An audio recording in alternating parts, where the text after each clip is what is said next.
dito sa may namatay na asawa ng Deputy Social Secretary ng Office of the President. So ito ay public matter, public interest issue. So hindi naman nakakagulat na magbabanggit ang ating Vice Presidente tungkol doon at nag-ooperate siya on what information is available. Hindi ba parati nating sinasabi, kapag may kakulangan ng impormasyon, somebody will come along and fill it up. So dahil hindi nagsasalita at hindi nagre-react ang palasyo, kahit ang dami ng lumalabas at Marso pa ito nangyari, ngayon bumusilak na naman yung issue dahil naglabas ng medical examiner's report. So they should have understood na may oras para sa pananahimik, para may oras din na kailangan ng punuin yung vacuum na naiiwan dun sa pananahimik. There is a time that you have to absolutely explain. Otherwise, kung rumagsa ang mga rumors, ang chismis na hindi exactly totoo, wala silang ibang maipagbibintang. People will fill up the information gap.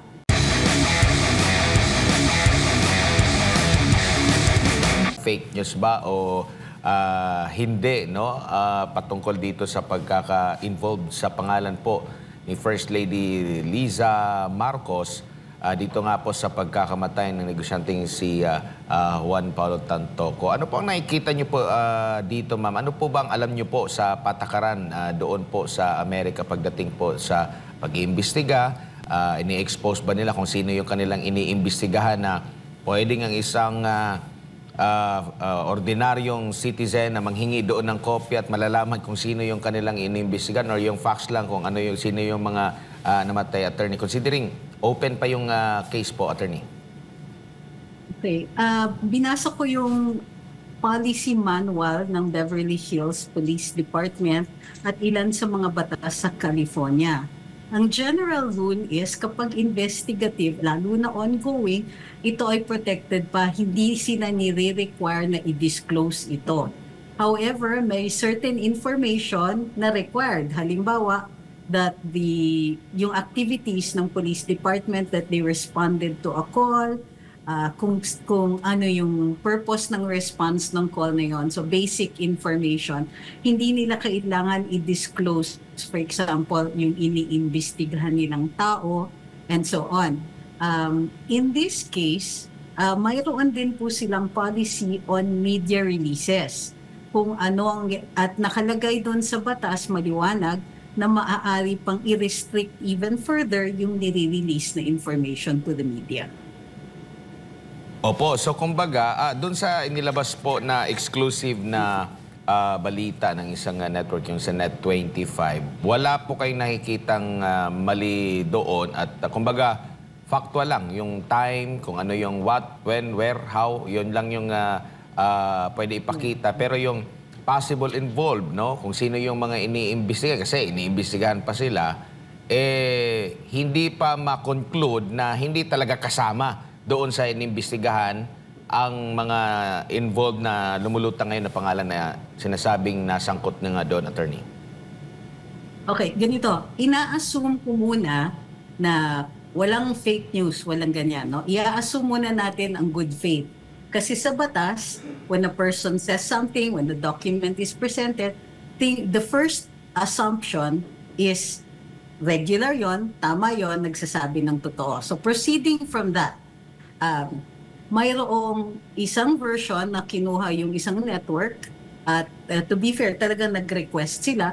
And then there was an earlier one that was also requested. So mayroon mga consistencies, no? Consistencies in format and so on. Dito, pero magkaiba yung content nila. In particular, dun sa isang paragraph na nagtutukoy ng suspected cause of death at kung sino yung mga tao na subjected to questioning. Ngayon, kung i-assume natin na parehong dokumento ay issued in good faith, received and presented in good faith, at pareho po silang totoo, consistent pa rin. Dahil it is possible na ang nire-release na information to the media is far more restricted than those that could have been given to, let's say, a member of the entourage, a member, law office na may nire-represent, dun sa, it could be that they were being released to other investigators, to the prosecutors, and so on. So in this case, ina-assume natin, there's no, by the way, neither document na pinipresenta o kinumpara dito ay maaaring tawagin na police report. Although, siguro for convenience, hindi naman din po mali sa layman. Ang binigay dito online is information. Ang sinasabi doon sa kasulatan ay may in-explain nila na hindi sila obligated na imaglabas ng comprehensive or ng police report. But this is the information na maaari nilang ilabas. So ito ay mga bahagi ng report, if any, or dun sa nakuha na nila from the investigator na they are allowed under existing California law at under their policy na maaaring ibigay sa kung sino man ang humingi. Posibleng may difference between the one that was secured by media and the one that was earlier secured. Di natin alam kung sinong kumuha nun because may possibility na mas restricted yung information na binigay doon sa media. Okay? Now, these are all presumptions. Hindi ko sinasabing factual na ito. We're just basing these conclusions doon sa evaluation natin ng existing law and policy in that area. Opo, sa tingin niyo po, sapat na yung naging paliwanag through Yusek Claire Castro dito po sa side ng First Lady. Kung meron ba o walang kaugnayan or papel si Lam dito nga po sa nangyari po, Attorney? Kung titignan ninyo ang transcription nung kanyang explanation, wala naman po siyang sinasabing walang kinalaman ang unang ginang. Wala siyang sinasabi na wala doon ang unang ginang. Ang sinasabi lang niya ay yung alleged report ay peke. Walang ganon. So, mostly nakakonsentrate yung kanyang pahayag o yung kanyang sagot sa katanungan doon sa document na di umano'y ipinost ni former Ambassador Bobby Tiglao.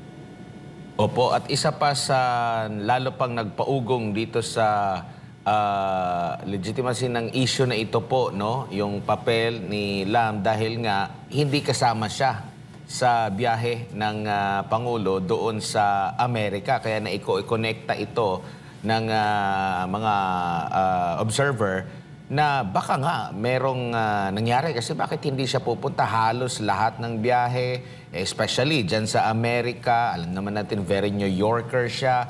Pero ito ba, ano bang basa po ninyo dito, Attorney? Siyempre magkukomento ang mga tao. Tama yung obserbasyon ninyo that karamihan sa mga foreign trip ng ating Pangulo ay kasama siya. Hindi lang sa US but all over the world ay sumasama talaga siya. So unusual na hindi. Tapos of course unusual din kasi US ito at tila may meeting between the President and the President of the United States. Alam din po natin that may umiikot na balita, we cannot confirm this, but may umiikot na balita that she really wanted to set a meeting with between the two presidents. Kumbaga, she was very vocal na gusto niya itong mangyari. So for her not to be there, natural may magkukomento dyan. Ma'am, good evening. Si MJ po ito. Ano ang dating sa inyo, ma'am, ng manner ng pagsagot po ng Palace Press Briefer? Maraming nagsasabi kasi na napaka-polarizing ng uri ng mga pagsagot. Ma'am, you're in the business of communications. Ano masasabi po niyo dito? Well, ito naman talaga ang style ni Undersecretary Claire Castro ever since, no? Hindi naman siya nagbabago. Medyo, if anything, nagiging mas partisan yung kanyang pagsasalita.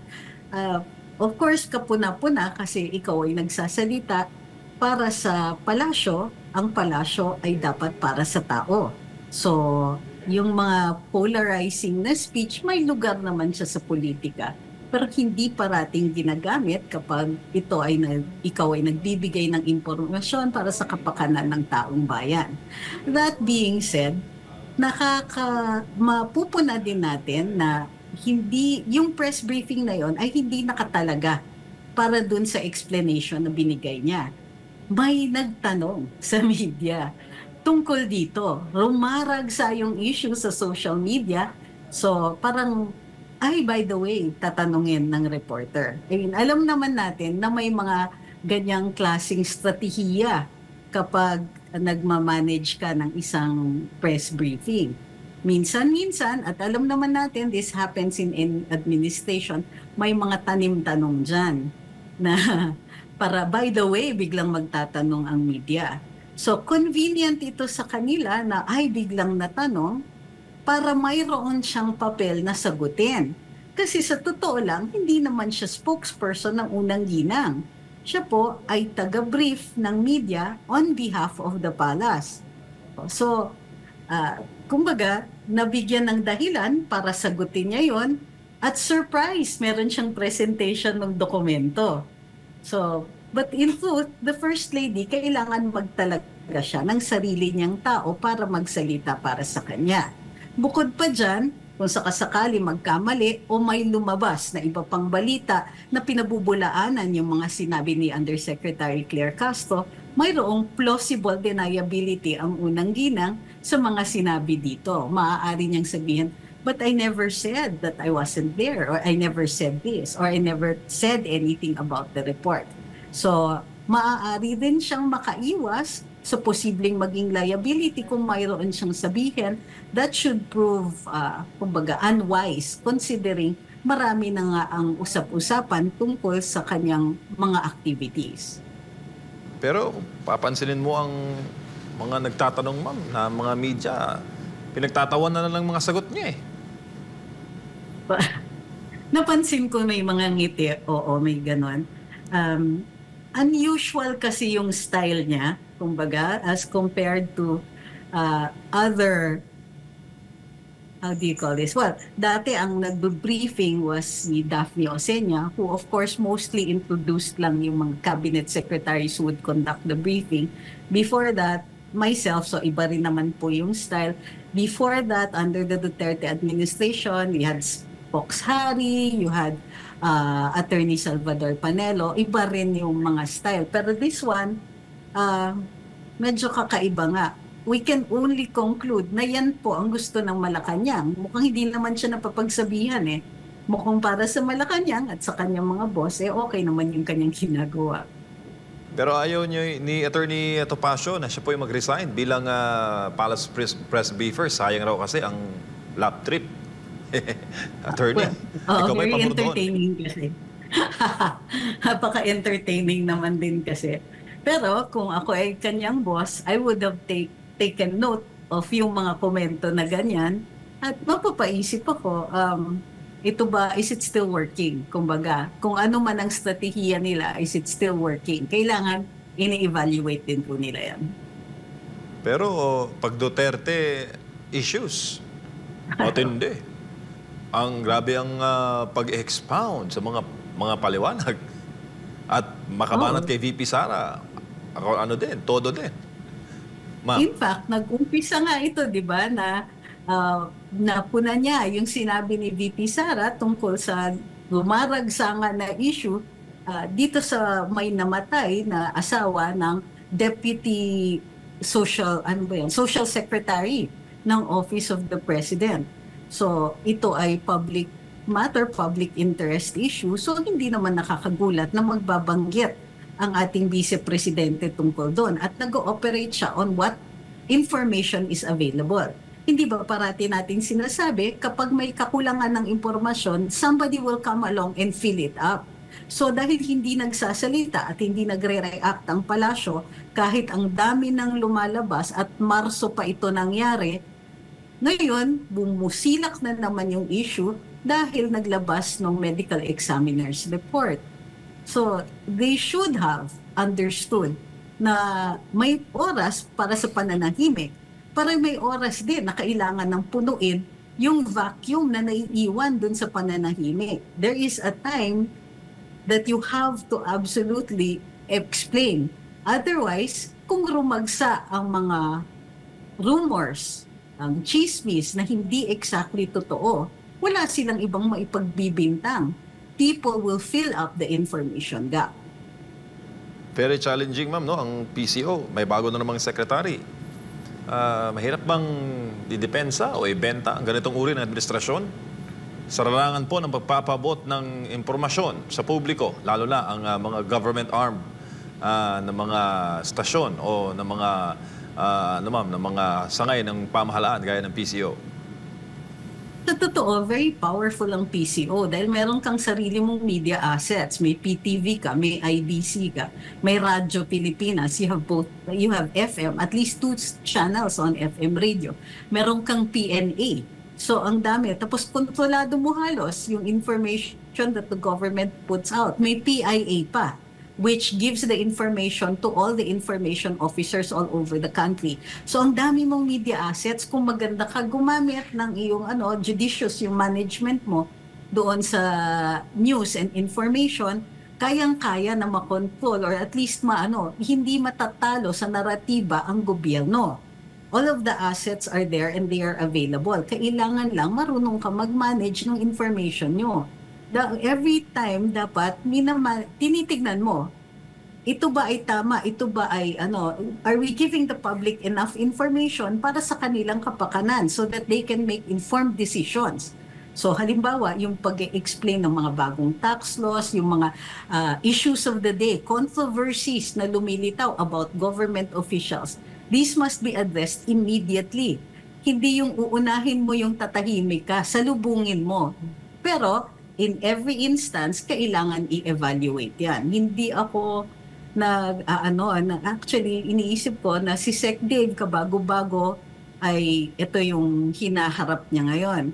So, hindi ako nagugulat na tila pinakiusap niya ang Pangulo na matanggal lahat or at least magbigay ng courtesy resignations lahat ng mga political appointees. Mahirap mag-manage ng information network kung hindi tao mo yung nakapaligid sa'yo. So, I don't envy him. Maraming kailangan trabahong gawin si Sec Dave. Opo, ma'am, isa pa po sa issue ng information gap, no? Na nagdudulot po ng galit, no? Paghihimutok ng taong bayan at ng netizens. Ito pong balita na yung savings sa bangko ay may 20% tax na. Pero at the end pala, may information gap dahil ang totoong istorya pala nito, attorney, ay hindi pala dahil ang buwis ay papataw lamang sa kinikitang interes mula sa deposits at hindi sa buong halaga ng pera na nakaimpok sa bangko. Pero the damage has been done. Maraming galit na ngayon, ma'am, sa issue na yan. Imagine, pababasa mo yung quote card na nasasabi, ang ipon mo sa bangko, kakaltasan o bubuwisan ng 20%. Anong masasabi mo, ma'am? Isa na naman po itong information gap sa ilalim ng Administrasyong Marcos. Totoo yan. In any instance na mayroong pinag-uusapan na buwis, kailangan bago pa i-announce, armado na kayo o lahat ng mga media assets ninyo ay armado na nung basic na facts. So dito, ang lumabas na balita ay itatax ang savings. So, okay, tama kayo na ang itatax dito ay yung interest earned on those savings. Halimbawa, yung mga naka-time deposit. So, unfortunately, kulang pa rin yun. Matagal na pong tinatax ang ating savings. Yun nga lang, may mas mababang tax rate kapag ang maturity ng iyong deposit, like we're talking about money market accounts and the like. So kung ang maturity niya noon ay more than 5 years, walang tax dun sa interest earned. So dati, pag mahaba yung duration, wala siyang taxes. Ngayon, tapos pag 4 to 5 years, 5%, pagka 3 to 4 years, 12%, tapos pag 3 years or less, yun yung 20%. Sa foreign currency deposits naman, may 15% na tax na nakapataw dyan.